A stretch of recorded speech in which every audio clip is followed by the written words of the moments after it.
आपण पाहताय क्राईम मुक्त महाराष्ट्र. लोकसुख वार्तांकन, लोकसुख बातमी. तळजाई वसाहतीत घरफोडी करून सोन्याचे दागिने चोरून नेणाऱ्या सराईत बाल गुन्हेगारांना पकडून सहकार नगर पोलिसांनी सोन्याचे दागिन्यासह 90,000 रुपयांचा माल हस्तगत केला. तळजाई वसाहतीतील बळवंत तांबे गल्लीतील घराचा दरवाजा उघडून कपाट उचकटून त्यात ठेवलेले सोन्या चांदीचे दागिने 10 डिसेंबर रोजी चोरून नेले होते. सहकार नगर पोलीस ठाण्यातील पोलीस अंमलदार महेश मंडलिक यांना त्यांच्या बातमीदाराकडून बातमी मिळाली की ही घरफोडी तळजाई वसाहतीतील रेकॉर्डवरील बाल गुन्हेगार यांनी केली आहे.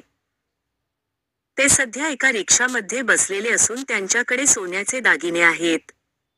पोलिसांनी त्याला ताब्यात घेऊन त्यांच्याकडे पालकांच्या समक्ष चौकशी केली. तेव्हा त्यांनी गुन्हा कबूल केला.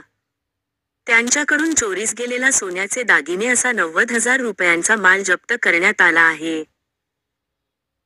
ही कामगिरी अप्पर पोलीस आयुक्त प्रवीण कुमार पाटील, पोलीस उपायुक्त स्मार्तना पाटील, सहाय्यक पोलीस आयुक्त राहुल आवारे, वरिष्ठ पोलीस निरीक्षक छगन कापसे यांच्या मार्गदर्शनाखाली, सहाय्यक पोलीस निरीक्षक सागर पाटील, सहाय्यक पोलीस उपनिरीक्षक बापू खुटवड, पोलीस अंमलदार महेश मंडलिक, अमोल पवार, किरण कांबळे, बजरंग पवार, चंद्रकांत जाधव, अमित पद्माळे, सागर सुतकर, खंडू शिंदे, योगेश ढोले, महेश भगत यांनी केली आहे.